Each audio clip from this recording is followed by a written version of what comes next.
Eu queria te convidar a abrir a tua Bíblia em Deuteronômio, capítulo 20.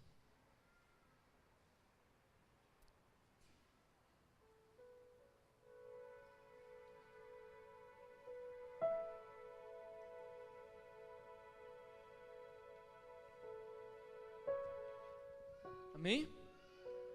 Olha o que diz lá. Quando vocês forem à guerra contra os seus inimigos e virem cavalos e carros e um exército maior do que o seu, não tenham medo, pois o Senhor, o seu Deus, que os tirou do Egito, estará com vocês. Quando chegar a hora da batalha, o sacerdote virá à frente e dirá ao exército: ouça, ó Israel. E aí começa fazendo a série de recomendações. Mas o Senhor, o seu Deus, os acompanhará e lutará por vocês contra os seus inimigos, que não são homens. O apóstolo Paulo falou lá em Efésios 6, que a nossa luta não é contra pessoas, não é contra a carne, nem contra o sangue. A nossa luta é espiritual. É contra principados e potestades. E para lutar essa batalha, nós precisamos nos revestir das armaduras de Deus. Nós precisamos tomar posse das armas espirituais conquistadas por Cristo na cruz. Porque as armas da nossa milícia não são carnais, mas são espirituais, poderosas em Deus para destruir toda a obra do inimigo. Tudo que se levanta contra o conhecimento do Senhor vai cair por terra. Não adianta o inimigo tentar armar contra nós, porque o Senhor é por nós. E se o Senhor é por nós, quem será contra nós? Mas precisamos ser a forma do Senhor. E aí tem um texto bem interessante lá de Crônicas. Está lá em 2 Crônicas, capítulo 20. Eu queria te convidar a abrir a Bíblia nesse texto. 2 Crônicas, capítulo 20, fala a história de um rei que experimentou um pouco daquilo que a gente acabou de ler em Deuteronômio. Esse era um rei que era um rei temente a Deus, o rei Josafá.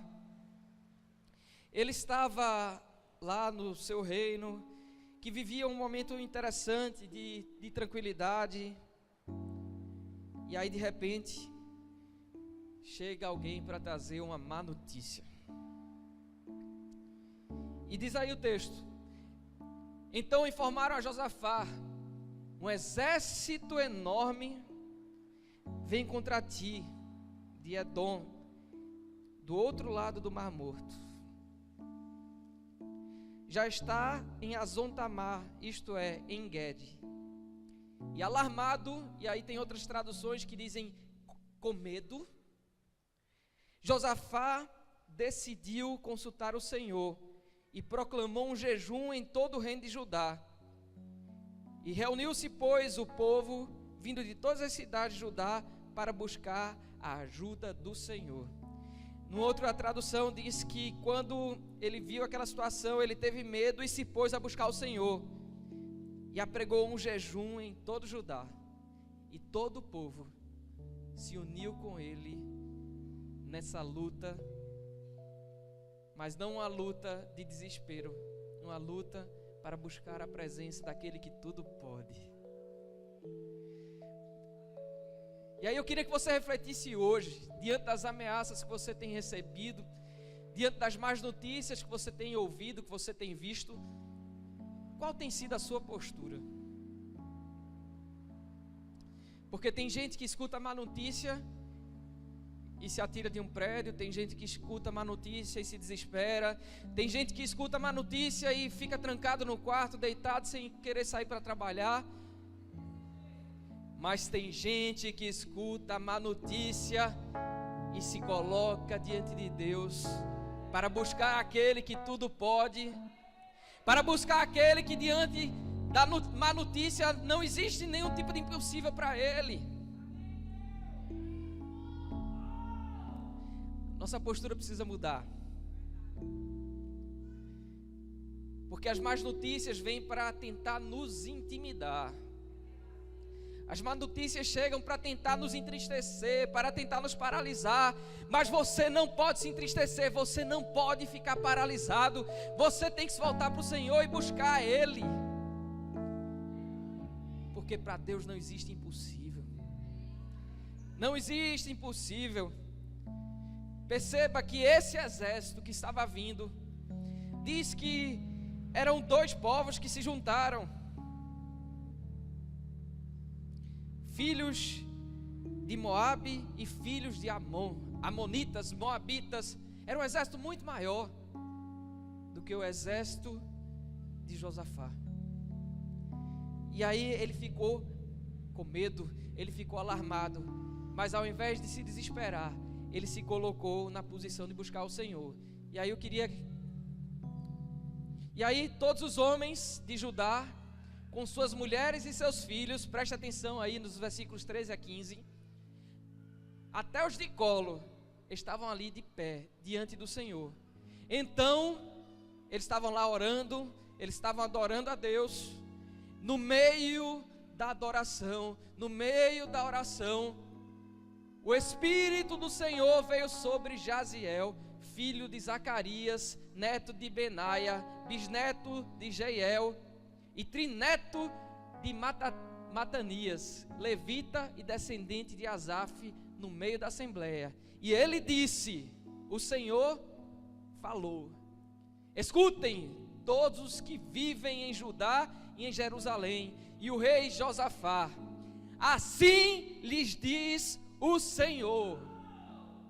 Olha só, esse é o recado do Senhor para ti hoje.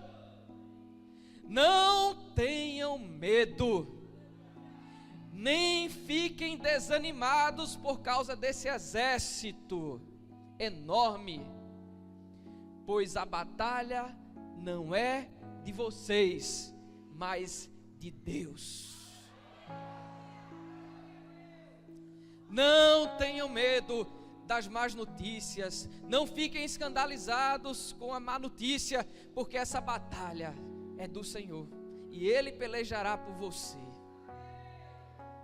E aí, segundo Crônicas, do 16 a 20, do 16 ao 17, diz: amanhã, desçam contra eles, eles virão pela subida de Ziz, e vocês os encontrarão no fim do vale, em frente do deserto de Jeruel. Mas vocês não precisarão lutar nessa batalha. Tomem suas posições, permaneçam firmes e vejam o livramento que o Senhor lhes dará. Oh, glória!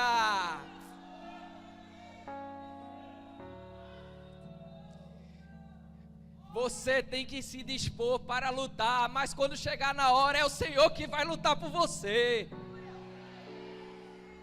Mas você tem que se dispor para a batalha. Foi isso que ele disse. Tomem suas posições. Vocês vão encontrar com eles ali. A estratégia é essa. O levante que está sendo armado contra você, nesse sentido, o Senhor vai entregar todo o jogo para você. Você vai se dispor a fazer a sua parte, mas o milagre Deus vai fazer, assim como fez aqui. Diz o texto que... Volta lá. Então, olha, tomem suas posições, permaneçam firmes e vejam o livramento que o Senhor lhes dará.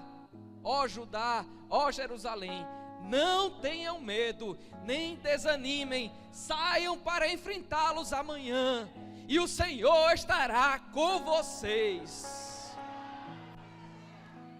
Amanhã é segunda-feira.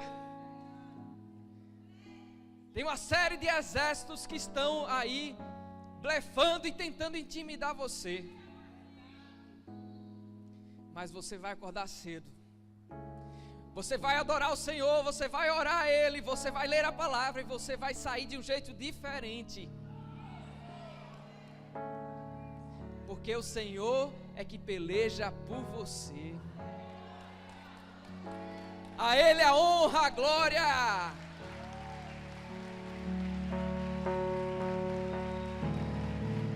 Aleluia. Vejam que Deus poderoso. Então Josafá prostrou-se, rosto em terra, e todo o povo de Judá e de Jerusalém prostrou-se em adoração perante o Senhor.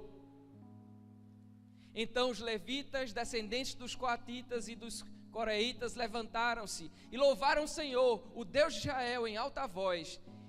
De madrugada eles partiram para o deserto de Tecoa. E quando estavam saindo, Josafá lhes disse: escutem-me, Judá e povo de Jerusalém, tenham fé no Senhor, o seu Deus, e vocês serão sustentados. Tenham fé nos profetas dele, e vocês terão a vitória. Vamos passar? E aí, depois de consultar o povo, Josafá nomeou alguns homens para cantarem ao Senhor e o louvarem pelo esplendor da sua santidade. E indo à frente do exército, eles foram cantando: deem graças ao Senhor, pois o seu amor dura para sempre. Deem graças ao Senhor, porque o seu amor dura para sempre. E lá estava o exército cantando: deem graças ao Senhor, porque o seu amor dura para sempre. E você tem que sair assim, dando graças ao Senhor, porque o amor dele dura para sempre. Ele te amou de tal maneira que enviou o único filho para morrer em teu lugar. Ele te ama. Ele te ama. E esse amor não tem limite, não tem nada que te separe desse amor. Quem nos separará do amor de Cristo? Será a tribulação? Será a angústia? Será a fome, a peste, a doença, a enfermidade? Não existe nada que nos separe desse amor. Então dê graças ao Senhor, deem graças ao Senhor, porque o amor dele dura para sempre. E aí, enquanto os levitas estavam lá cantando e dando graças ao Senhor, que tem um amor que dura para sempre, veja, quando eles começaram a cantar e a entoar louvores, o Senhor preparou emboscadas contra os homens de Amon, de Moabe e dos montes de Seir, que estavam invadindo Judá. E eles foram derrotados.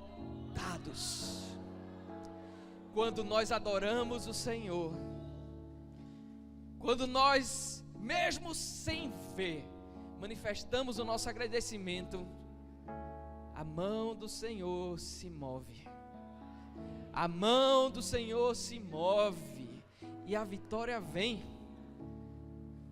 E nós poderemos dizer que a vitória não veio pela força do nosso braço, mas veio pelas mãos daquele que tem todo o poder. Porque quando a vitória vier, não fique achando que foi por seu mérito. Porque você não é digno de honra nem de glória. Mas o Senhor é que é digno de toda a honra e de toda a glória. Então prepare-se para agradecer a Ele pela vitória que está chegando. Não ache que foi mérito seu. Agradeça a Ele. Agradeça a Ele. E aí, olha só, versículo 23 e 24.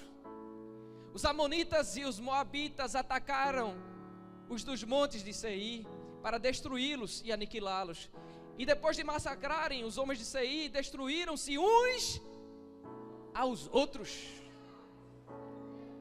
E quando os homens de Judá foram para o lugar de onde se avista o deserto e olharam para o imenso exército, viram somente cadáveres no chão e ninguém havia escapado. Aqueles que se levantam contra nós vão se autodestruir, porque haverá confusão no arraial do inimigo. Queridos, esse Deus nosso é poderoso demais. Não adianta.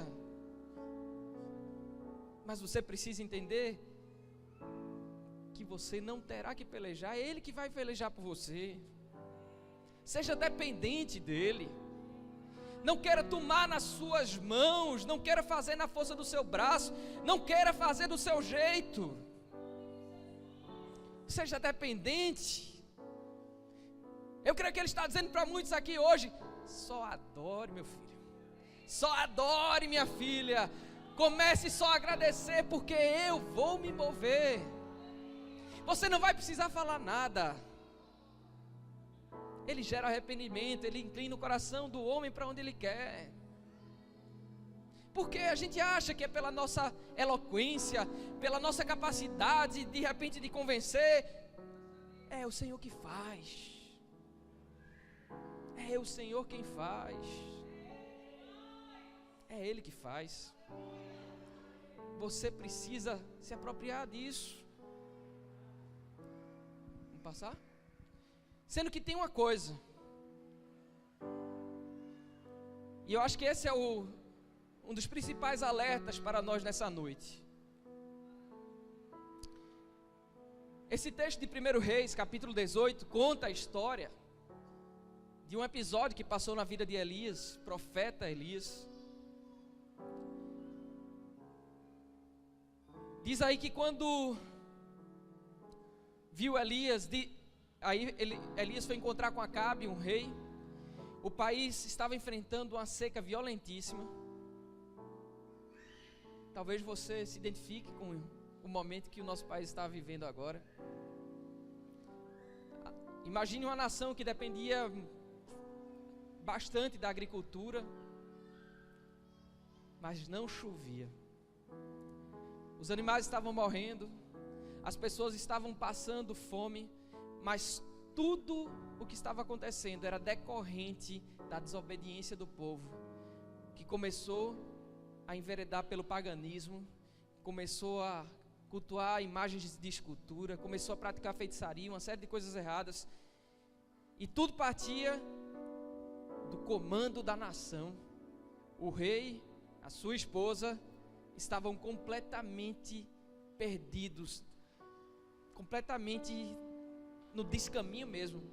E aí diz que Elias foi um dos profetas que não se dobrou a essa situação, e ele sempre tentava combater, e chegou uma hora que Deus disse: olha, levante-se e vá ao encontro de Acabe.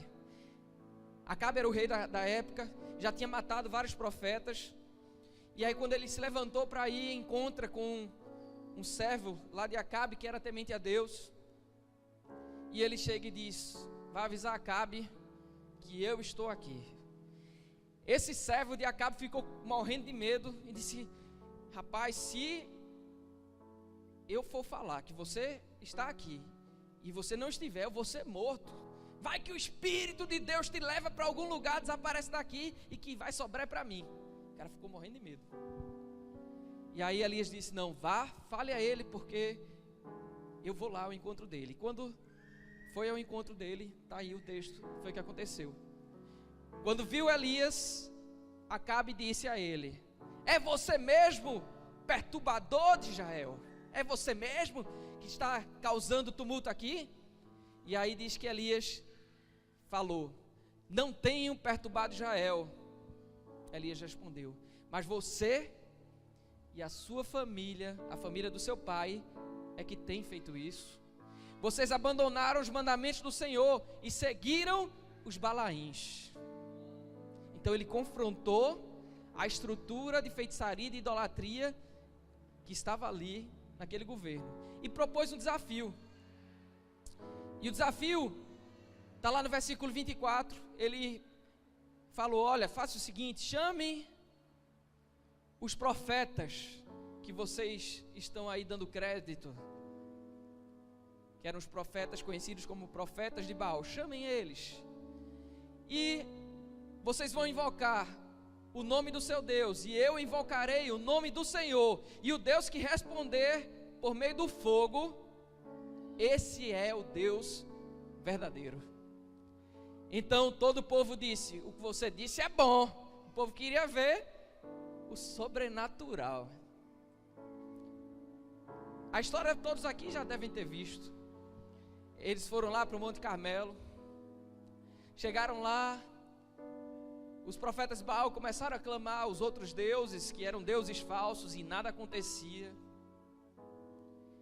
Elias, revestido da autoridade do Senhor, clamou, e quando ele clamou, o fogo de Deus veio e queimou todo aquele sacrifício que estava no altar. As pessoas ficaram estarrecidas com o poder de Deus. Pegaram todos os profetas, e todos os profetas que estavam ali naquele desafio foram mortos. Mas olha o que aconteceu. Acabe contou a Jezabel, que era a esposa dele, que era na verdade quem governava, e ele contou tudo que Elias tinha feito e como havia matado todos aqueles profetas à espada.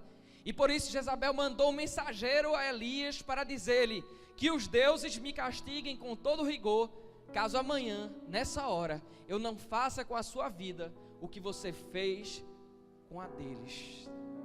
Então veio uma ameaça. Assim como o rei Josafá recebeu uma ameaça, assim como você tem recebido ameaças, mas a forma como a gente lida com as ameaças vai fazer toda a diferença. Elias estava revestido por Deus com autoridade para confrontar toda essa estrutura da nação, sendo que o que havia sobre Jezabel não era só um temperamento forte, uma brabeza, mas era algo espiritual, um espírito que atua objetivando o teu controle da vida das pessoas, usando dois meios. O primeiro, a manipulação, e o segundo, a intimidação. Então Elias não estava lutando contra só uma mulher ou uma rainha. Ele estava lutando contra uma estrutura espiritual que objetivava controlar através da manipulação ou da intimidação. E é essa estrutura que muitos têm lutado e não têm percebido. Como foi que Josafá reagiu diante da estrutura de intimidação? Ele orou, ele foi para o Senhor. Como é que Elias reagiu diante da estrutura de intimidação? Veja aí. Elias teve medo e fugiu para salvar a sua vida. E em Beceba de Judá ele deixou o seu servo e entrou no deserto, caminho de um dia, e chegou a um pé de gesta, sentou-se debaixo dele e orou, pedindo para si a morte. E ele disse: já tive o bastante, Senhor, tira a minha vida, porque não sou melhor do que os meus antepassados. Diante da intimidação, Elias fugiu e teve medo. Lembra do primeiro texto que nós lemos de Deuteronômio 20? Quando vocês forem enfrentar um exército mais poderoso do que o de vocês, que tem mais carros, mais cavaleiros, não tenham medo. Não sucumbam diante da intimidação de um exército que parece ser maior do que o seu. Não temam aquele que ameaça, que diz que vai fazer isso ou aquilo com você. Não tema a má notícia que tenta intimidar você para que você fique em casa e desista de lutar. Nunca pare de lutar. Porque quando você se dispõe com um coração de adorador para lutar, nós vimos aqui o que é que acontece. O Senhor peleja por você. Seja um adorador. Tenha coração de adorador. Não fuja. Porque o mesmo Deus que revestiu Elias para confrontar aquela estrutura dos profetas, também tinha revestido ele de autoridade para confrontar a estrutura de governo que estava manipulando e controlando a nação. Mas como ele fugiu, algo terrível aconteceu. E aí eu queria que vocês vissem aí. O Senhor foi lá encontrar com ele e disse: volte pelo caminho por onde veio e vá para o deserto de Damasco, e chegando lá, unja Azael como rei da Síria, unja também Jeú, filho de Nínive, como rei de Israel, e unja Eliseu, filho de Safate, de Abel-Meolá, para suceder a você como profeta. Jeú matará todo aquele que escapar da espada de Azael, e Eliseu matará todo aquele que escapar da espada de Jeú. Olha só, se vocês olharem antes desses versículos, vocês verão que Deus foi ao encontro de Elias algumas vezes, e sempre ele perguntava assim: o que você está fazendo aí?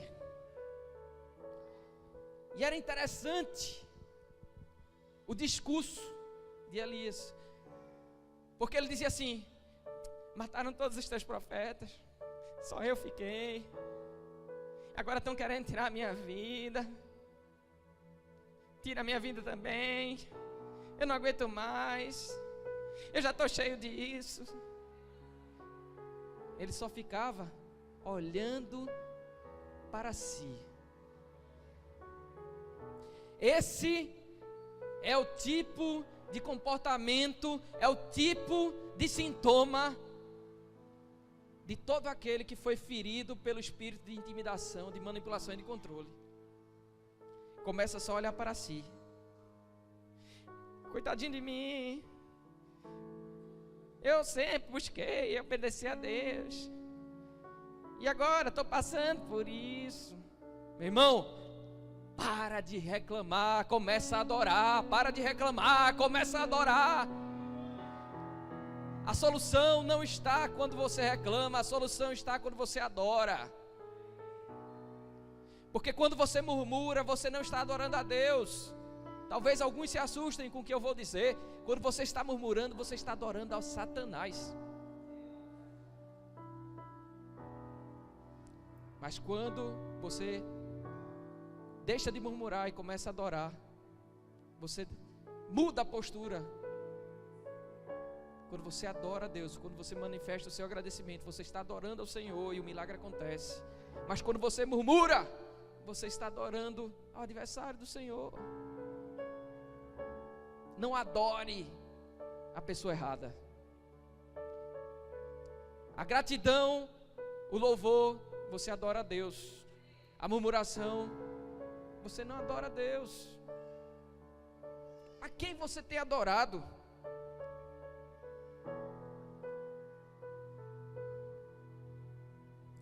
Olha só, Elias ficou com um comportamento claramente depressivo. Ele ficou sem ânimo de continuar a caminhada.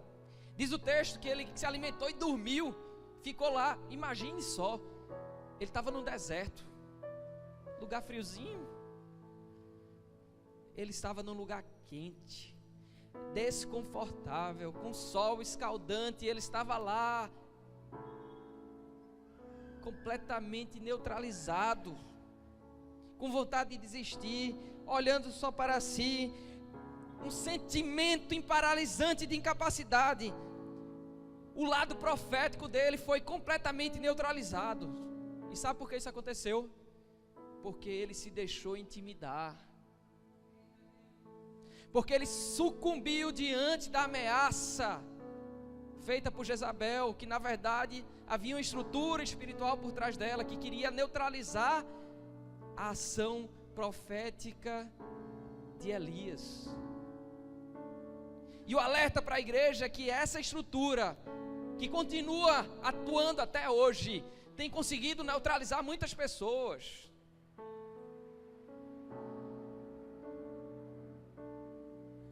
Muitos estão assim, sem ânimo para nada, querendo desistir, olhando só para si, sintomas claros de quem foi ferido pelo espírito de manipulação, de intimidação. Mas isso vai cair por terra hoje. Levante-se na autoridade do Senhor. Às vezes a intimidação vem de dentro da igreja. Sabe como? Vem um irmão e diz assim: Ixi, tu não sabe cantar direito não, tu não sabe tocar direito não, você não sabe falar direito não. Estruturas de intimidação, de manipulação e de controle, atuando através de irmãos. É triste, mas acontece. Você não sabe orar, você não sabe ler a Bíblia, você não sabe explicar direito, você não sabe. Quem te chamou foi o Senhor. Quem te chamou foi o Senhor. Então não enterre os talentos que Ele tem dado a você. E muitos têm enterrado porque ouviram uma palavra de intimidação de alguém. O que eu acho mais sério nesse texto é que Deus foi lá pelo menos umas 2 ou 3 vezes. O que é que está fazendo aqui? Elias entrou dentro de uma caverna. E muitos estão dentro da caverna, num lugar escuro, onde a luz não penetra, mas haja luz. Tem que haver luz. Permita que a luz entre na sua vida. Abra as portas de todos os cômodos escuros do seu viver. Permita que o Senhor entre. Como disse Jesus lá em Apocalipse: eis que estou à porta e bato. Se alguém ouvir a minha voz e abrir a porta, eu entrarei e cearei com ele. Por que ele falou isso? Porque é possível ouvir a voz e ainda assim não abrir a porta. Você precisa abrir a porta, precisa ouvir a voz e tomar a atitude de abrir a porta. Você precisa ouvir Deus dizendo: levanta, o que você está fazendo aí? Saia da caverna, porque o Senhor vai passar. Foi isso que ele fez com Elias. Sai da caverna, o Senhor vai passar. Eu vou passar. Eu vou passar. Mas você tem que sair do lugar escuro. Você tem que sair dessa posição. Você precisa levantar. Acorde. Acorde. E diz o texto que Elias levantou e ele achava ouvir um estrondo. Ele achava que Deus estava lá no estrondo e não estava. Diz que Deus estava numa brisa suave. Às vezes a gente acha que Deus só vai se manifestar através do sobrenatural, de algo muito grandioso, e Deus age de forma natural também.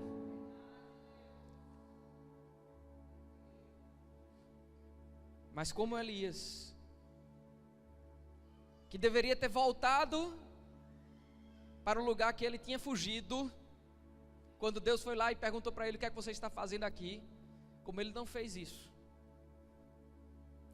a gente vê que a situação de feitiçaria e de idolatria da nação acabou piorando.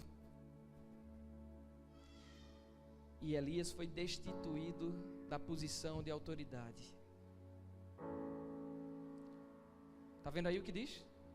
Você unja Eliseu em seu lugar como sucessor. Você já não tem mais a autoridade para fazer aquilo que precisava ser feito antes de você ter fugido.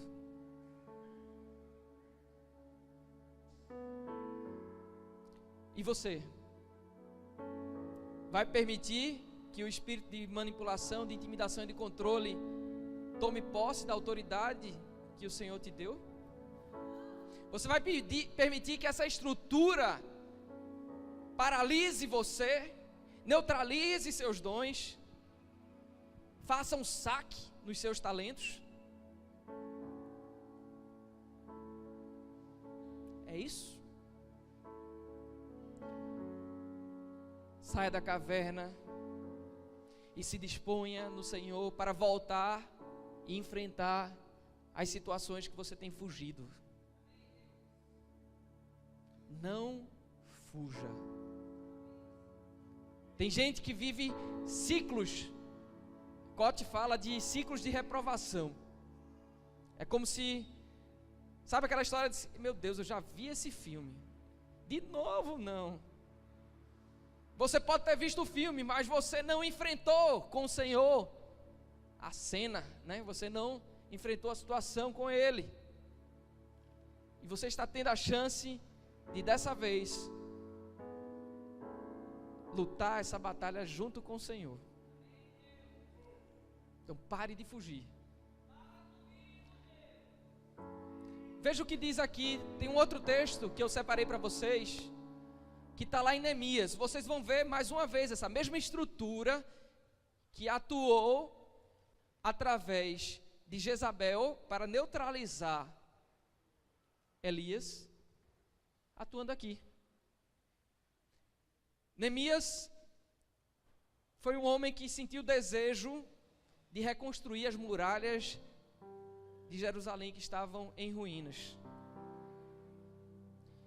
Ele, diz o texto, depois leia Neemias, que ele, quando percebeu esse chamado do Senhor, ele começou a orar e se consagrar para achar o momento apropriado de pedir ao rei da ocasião para realizar essa tarefa. E o rei consentiu que ele reerguesse as muralhas que estavam em ruínas. E quando ele se levantou para fazer isso, para reerguer aquilo que estava destruído, para reconstruir aquilo que estava abandonado, que estava aparentemente sem solução, a oposição veio. Não pense que deixará de existir oposição para que você faça aquilo que você tem que fazer. Sempre haverá oposição. Mas se nós enfrentamos com o Senhor as oposições, nós crescemos. Mas se nós cedemos à intimidação que vem junto com a oposição, nós somos destruídos. Somos destituídos da posição de autoridade que o Senhor nos deu. E foi isso que tentaram fazer com Neemias. Diz aí que quando Sambalate, ele começou a reconstruir os muros, e quando Sambalate soube que estávamos, esse livro é quase que é como um diário de Neemias. Ele diz que quando Sambalate soube que estávamos reconstruindo o muro, ficou furioso, ridicularizou os judeus, e na presença de seus compatriotas e dos poderosos de Samaria disse: o que aqueles frágeis judeus estão fazendo? Será que vão restaurar o seu muro? Será que vão restaurar o seu muro? Será que irão oferecer sacrifícios? Será que irão terminar a obra num só dia? Será que vão conseguir ressuscitar pedras de construção daqueles montes de entulho e de pedras queimadas? Primeira tentativa de intimidação, talvez você enfrente ela. Será que ela vai conseguir reconstruir o casamento dela? Será que ela vai conseguir restaurar a família dela que está em ruínas? Mas Isaías 61 diz que o Espírito do Senhor está sobre mim. O Senhor nos ungiu para pregar boas novas aos quebrantados. O Senhor quer fazer tudo novo. Ele quer restaurar aquilo que está em pedaços. Ele pode. Então não era só Neemias que estava aqui erguendo a muralha, o Senhor estava sobre ele. E aí diz o texto, pode passar aí mais um? Tobias, que era outro que estava tentando intimidar, completou o festival de desânimo que o outro estava proferindo, dizendo assim: Pois que construam, porque basta uma raposa subir lá no muro, para que esse muro de pedras desabe. Ou seja, não adianta, é um esforço perdido, eles estão trabalhando em vão. Talvez muitos estejam dizendo isso para você, é perdido, ele está trabalhando à toa, não tem solução. Para Deus não existe impossível. Se apegue a essa palavra, o meu Deus é o Deus do impossível, para Ele não há nada que seja impossível, nada. Se apegue a Ele. E aí olha o que diz. Aí ele começou a fazer um desabafo. Quando ele ouviu essa história, sabe para onde ele foi? Foi para o Senhor. Quando você ouvir a má notícia, o que é que você vai fazer? Para onde você vai? Vai chorar no ombro de um amigo? Vai chorar no ombro de uma amiga? Vai, chore aos pés da cruz. Chore aos pés da cruz, comece a chorar no lugar certo. Comece a recorrer àquele que tudo pode.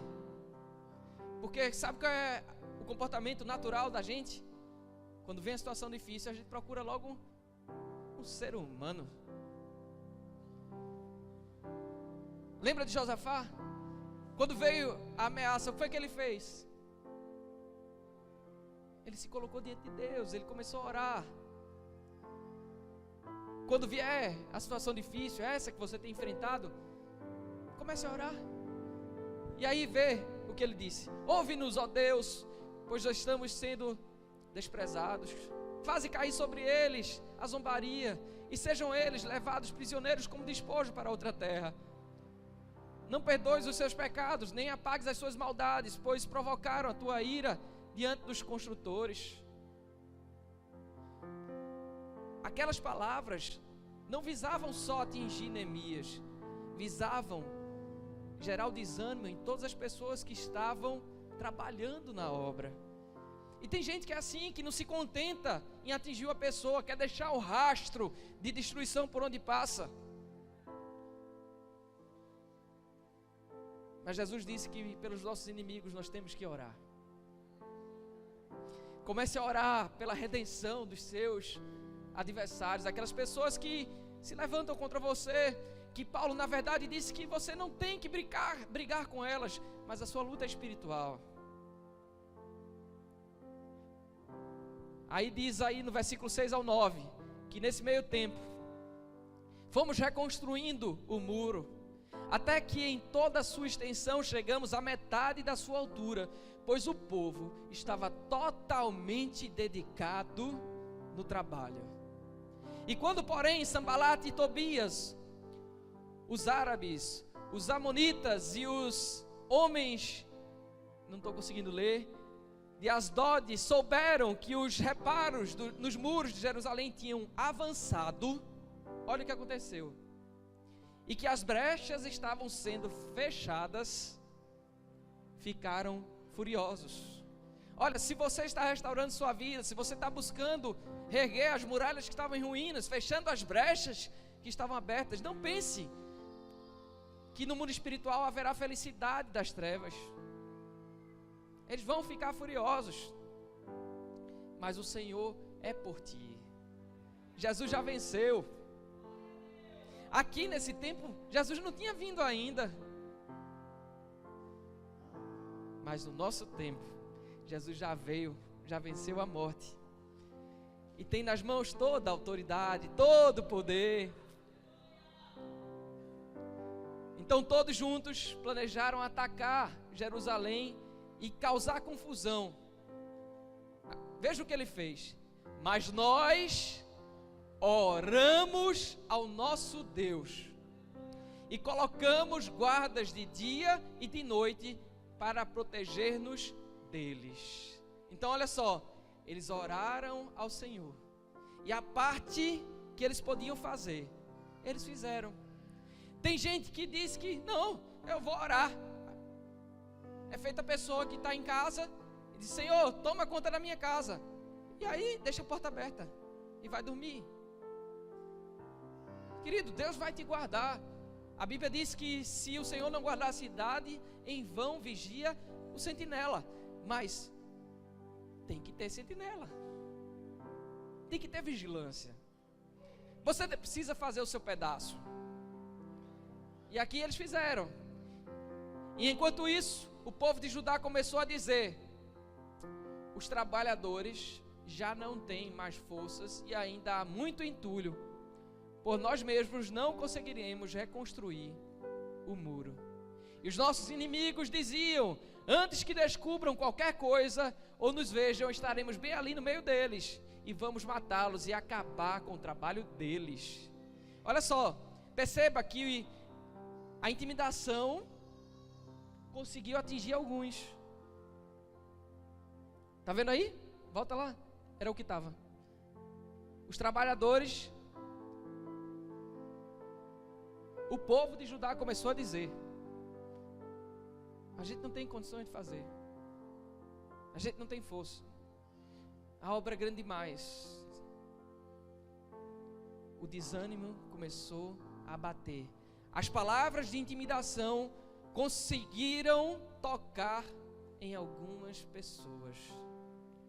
E às vezes pode acontecer assim: alguns da sua casa vão estar desanimados, mas se você estiver ligado com o Senhor, se você estiver ligada no Senhor, você não será tocado, você não será tocada, você não será abatida, e você será um instrumento para dizer: não, levante-se, erga a espada, lute, não pare, não desista. E diz que os inimigos ainda diziam, né, que a gente vai entrar lá, eles não vão nem perceber. Mas os judeus que moravam perto deles, olha só, 10 vezes nos preveniram.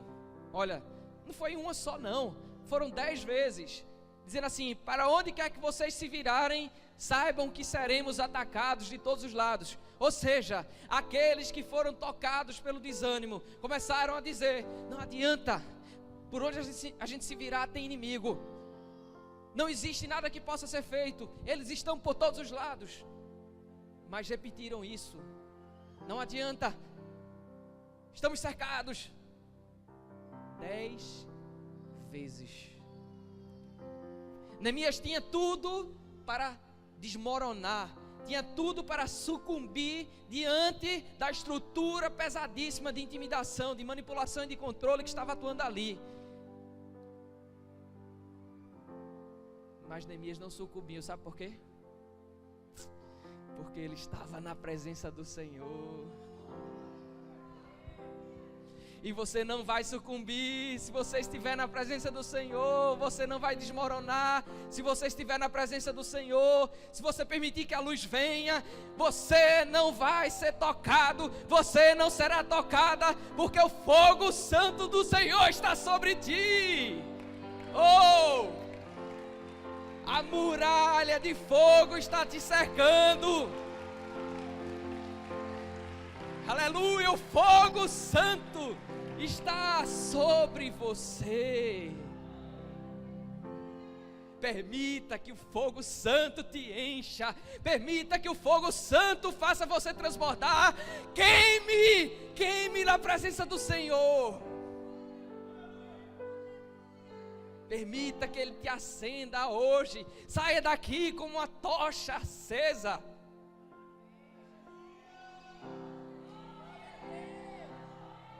O inimigo vai olhar para você e vai dizer assim: quem brinca com fogo pode se queimar. Você é fogo. O fogo do Senhor, a luz do Senhor está sobre você.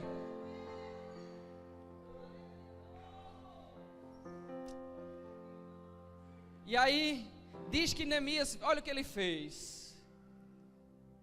Por isso, posicionei alguns do povo atrás dos pontos mais baixos do muro.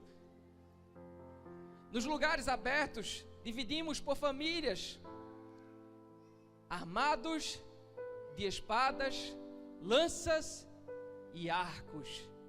Fiz uma rápida inspeção e imediatamente disse aos nobres, aos oficiais e ao restante do povo: não tenham medo deles.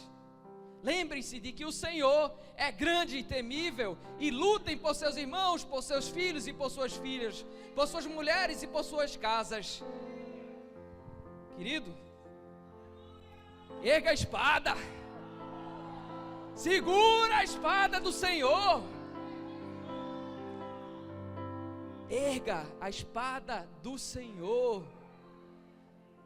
A palavra do Senhor é a espada do Espírito.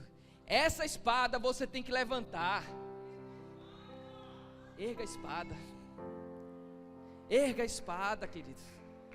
Erga a espada. Seja essa labareda de fogo acesa na sua casa.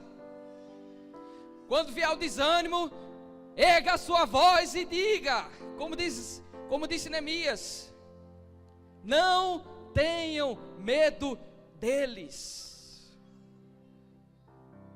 Eles é que precisam ter medo de você, porque sobre você está o fogo do Senhor. A luz está sobre ti. Jesus é a luz. Ele é o verbo, é a palavra. Então, comece a manejar essa palavra. Diante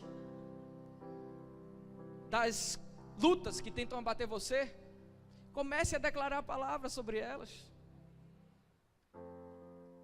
A palavra do Senhor se cumpre. Passa mais aí. Então, quando os nossos inimigos descobriram que sabíamos de tudo e que Deus tinha frustrado a sua trama, todos nós voltamos para o muro, cada um para o seu trabalho. E daquele dia em diante, enquanto metade dos meus homens fazia o trabalho, a outra metade permanecia armada de lanças, escudos, arcos e couraças. Os oficiais davam apoio a todo o povo, de Judá, que estava construindo o muro. E aqueles que transportavam material faziam um trabalho com uma mão e com a outra seguravam uma arma. E cada um dos construtores trazia na cinta uma espada. E enquanto eu trabalhava, e comigo ficava um homem pronto para tocar a trombeta. Vigilância. Vigilância. Você não vai ficar mais dormindo no ponto. O Senhor está abrindo os teus olhos para toda a atuação do espírito de intimidação, de manipulação e de controle. E você vai vencer hoje essa estrutura. Amém? Passa aí. Então eu disse aos nobres, aos oficiais e ao restante do povo: a obra é grande e extensa, e estamos separados, distantes uns dos outros ao longo do muro, do lugar de onde ouvirem o som da trombeta. Juntem-se a nós ali, e nosso Deus lutará por nós. O Senhor lutará por você. Mas se um irmão estiver precisando de socorro, chegue junto, toque a trombeta, ore ao Senhor, lute com Ele. E dessa maneira prosseguimos o trabalho com metade dos homens empunhando espadas, desde o raiar da alvorada até o cair da tarde.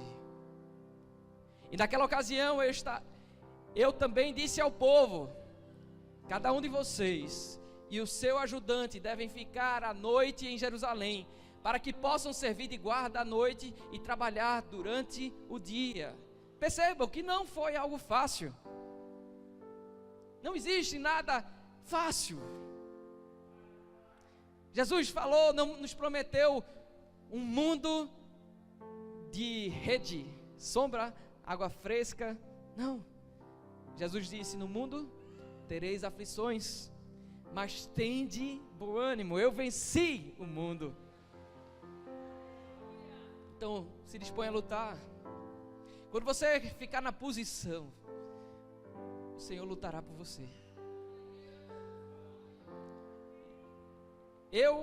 Os meus irmãos, os meus homens de confiança e os guardas que estavam comigo, nem tirávamos a roupa, e cada um permanecia de arma na mão.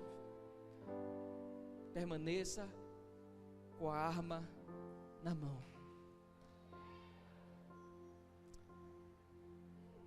Vista-se com vestes santas e não as tire de jeito nenhum. Tome posse da armadura de Deus e não deixe ela em momento algum. Efésios 6 diz que a armadura de Deus é composta de um escudo da fé. A fé não pode se apartar da sua vida. De uma espada do Espírito, que é a palavra de Deus, ela não pode se apartar do seu viver. De uma couraça. De quê? Da justiça. Um capacete da salvação. Precisamos ter a mente de Cristo. O cinturão da verdade. Então, se você começa mentindo, a sua armadura está incompleta, porque não tem verdade. Se você chega e seu filho vai atender o telefone e você diz: diga que eu já saí, você vai trabalhar faltando uma parte importante que protege o teu ventre. A verdade vai estar faltando.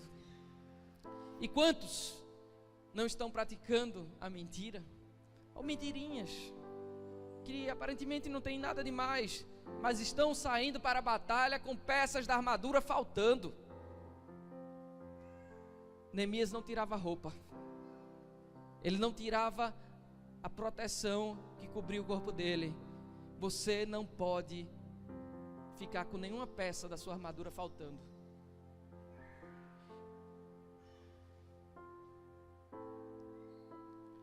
E quando Sambalate e Tobias, Gesem, o árabe, e o restante de nossos inimigos souberam que eu havia reconstruído o muro e que não havia ficado nenhuma brecha, embora até então eu ainda não tivesse colocado as portas nos seus lugares, veja o que eles tentaram fazer de novo. Sambalate e Gesem mandaram-me a seguinte mensagem. Preste atenção. Venha, vamos nos encontrar num dos povoados da planície de Ono. Eles, contudo, estavam tramando fazer-me mal. Por isso, enviei-lhes mensageiros com esta resposta: estou executando um grande projeto e não posso descer. Por que parar a obra para ir encontrar-me com vocês? Não perca tempo conversando com serpentes. Não perca tempo conversando com serpentes, com pessoas falsas que fingem ter amizade por você, que fingem ter amor por você, mas que na verdade estão tramando a sua destruição. Não vai agregar valor em nada. Não saia do propósito que o Senhor te deu. Não abra mão do chamado que Ele colocou nas suas mãos. Não largue a espada. Às vezes, talvez você canse. Por algum momento, a vontade que você vai ter é de colocar a espada guardadinha em cima da mesa. Mas o recado de Deus hoje é: não se aparte da espada. Não se aparte da espada. Erga a espada.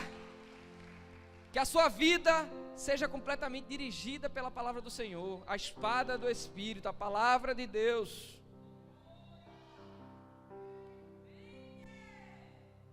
E aí, eles me mandaram 4 vezes a mesma mensagem. Não pensem que eles vão desistir.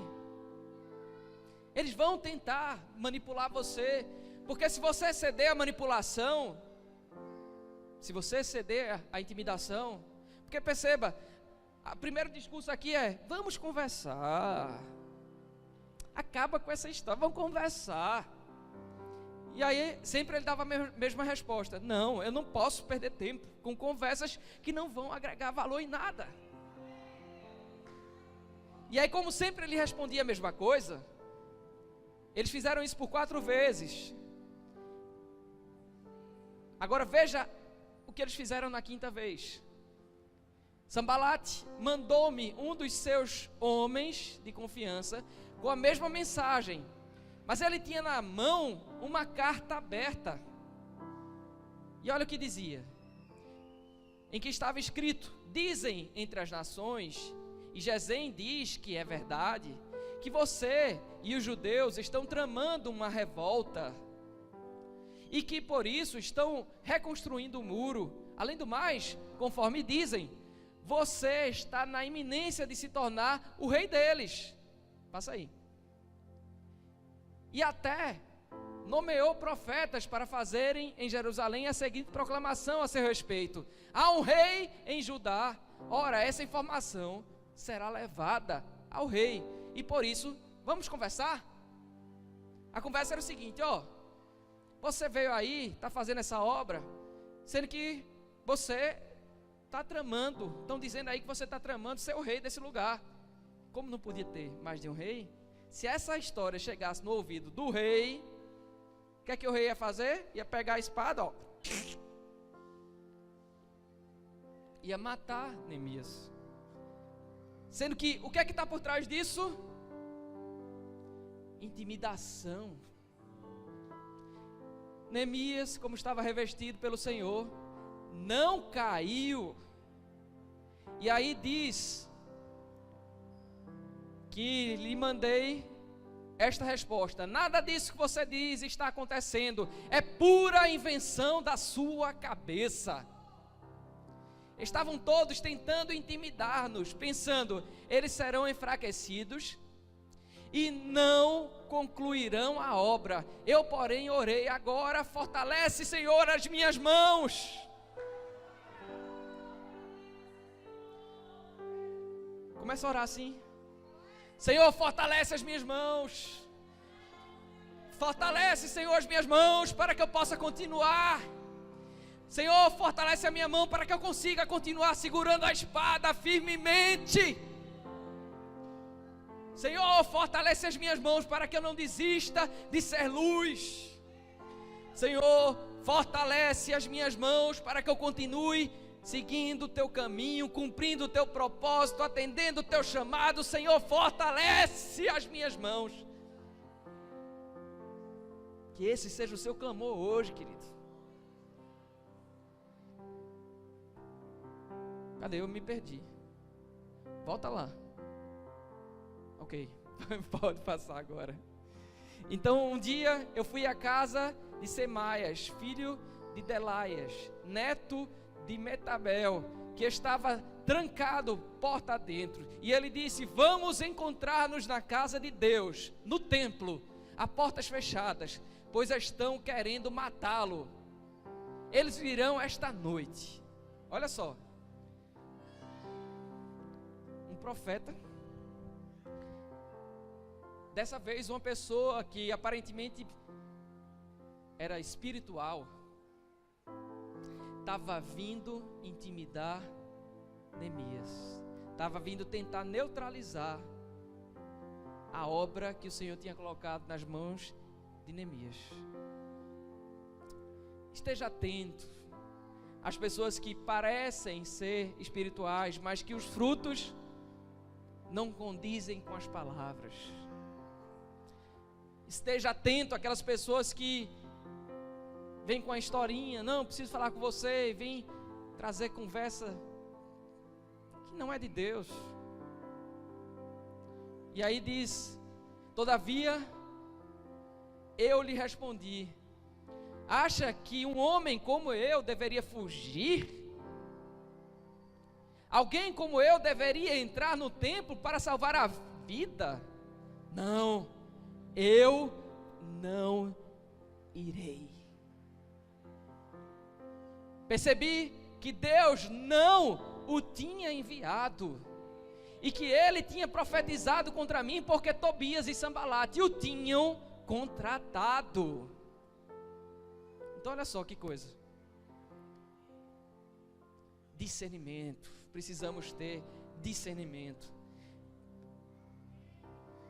Quando o Senhor fala alguma coisa, meu amado, minha amada, Ele confirma. Pode olhar. A palavra profética, ela normalmente, ela conforta, ela exorta.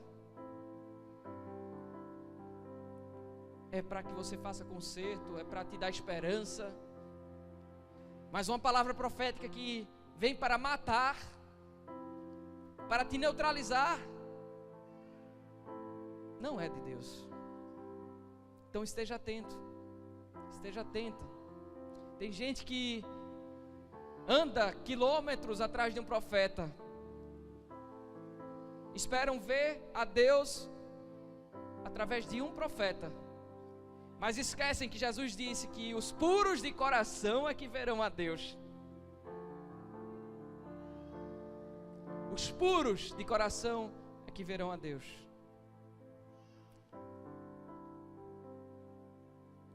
Então, mais uma vez, eles estavam tentando intimidar.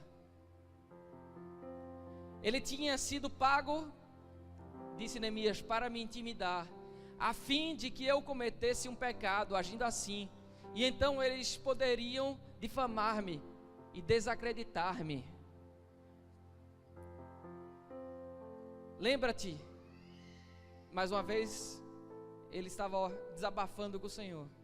Lembra-te do que fizeram Tobias e Sambalate, meu Deus. Lembra-te também da profetisa Noádia e do restante dos profetas que estão tentando me intimidar. Era intimidação de tudo que é lado. Primeiro Sambalate e Tobias, depois alguns irmãos foram intimidados. Depois, como não conseguiram atingir Neemias, começaram a mover religiosos para gerar a intimidação, para tentar neutralizar, para tentar controlar Neemias através da manipulação, através da intimidação. Cuidado, cuidado.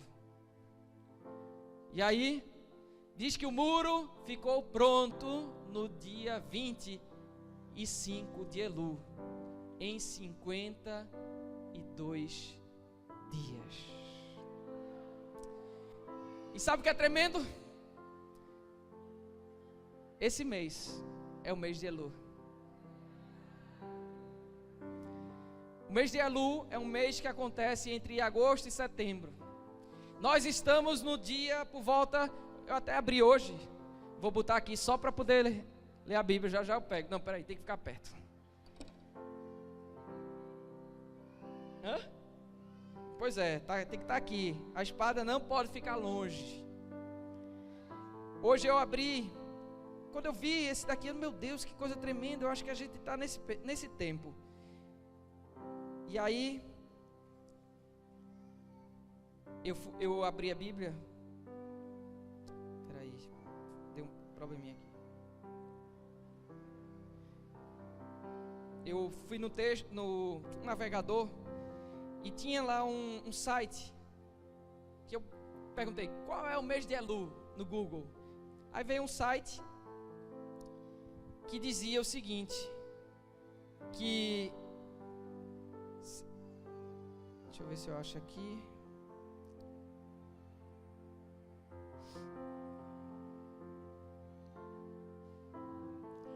Jesus, vem cá.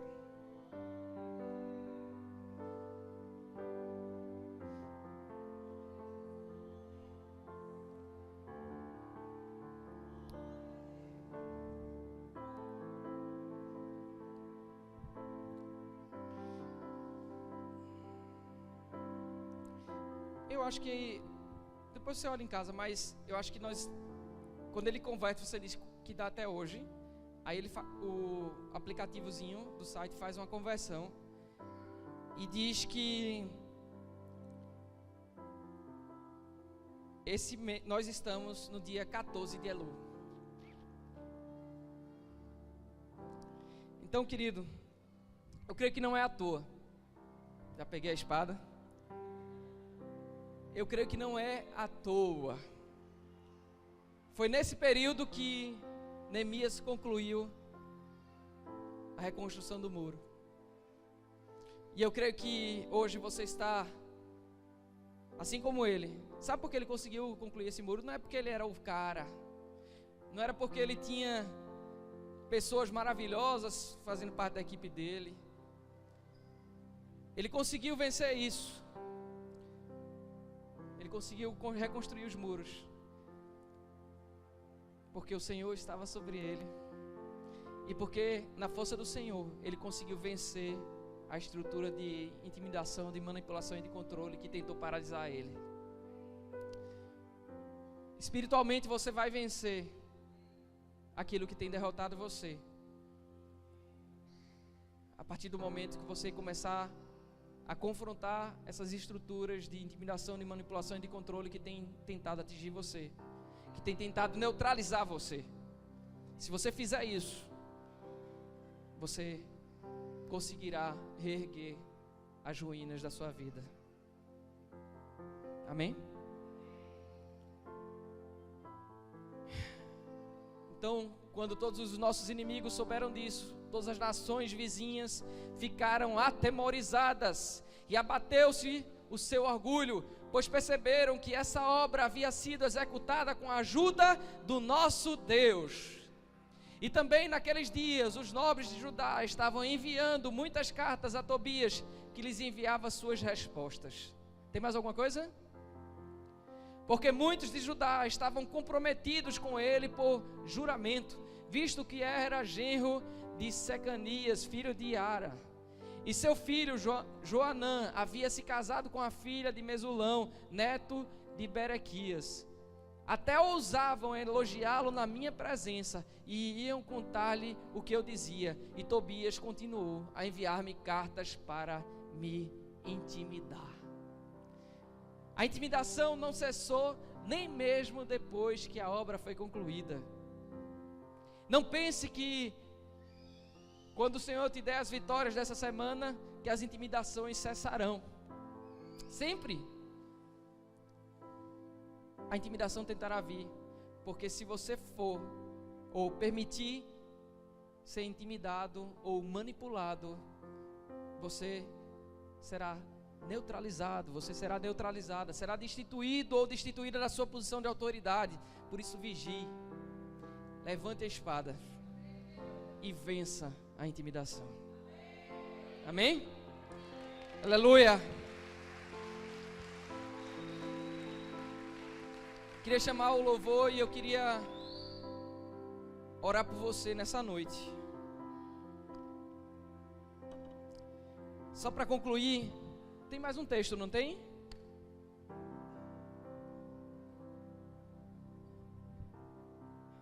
Aqui fala de algo que aconteceu com Timóteo. Está lá em 2 Timóteo 1, versículo 6 e versículo 7. Diz assim: por essa razão, torno a lembrar-lhe que mantenha viva a chama do dom de Deus que está em você, mediante a imposição das minhas mãos. Pois Deus não nos deu espírito de covardia, mas de poder, de amor e de equilíbrio. Sabe qual é o contexto dessa palavra, queridos? Timóteo era um jovem. Ele estava pastoreando a igreja de Éfeso. Essa igreja tinha pessoas muito mais experientes do que Timóteo. Tinham vários falsos mestres que estavam chegando lá para distorcer a palavra de Deus. E Timóteo estava neutralizado. Timóteo estava intimidado. Os dons que Timóteo tinha recebido estavam completamente paralisados. Sabe por quê? Porque ele havia sido intimidado. E foi que o apóstolo Paulo falou para ele: Por essa razão, torna a lembrar-lhe que mantenha viva a chama do dom de Deus que está em você, mediante a imposição das minhas mãos. Pois Deus não nos deu o espírito de covardia, mas de poder, de amor e de equilíbrio. No original, essa palavra covardia significa medo, timidez. Então Timóteo estava com medo, Timóteo estava intimidado, e Paulo estava revelando aqui que isso era algo espiritual, que ele precisava. Tem outra tradução que diz: reavive o dom. E no original, a palavra reavivar significa, sabe o que, querido? Significa acender, pôr fogo, inflamar, reavivar, ser fervoroso, acender de novo, manter a chama acesa. O Senhor quer te reavivar nessa noite. O Senhor quer reacender o fogo que estava apagado na tua vida. O Senhor quer que os dons que estavam adormecidos sejam acordados.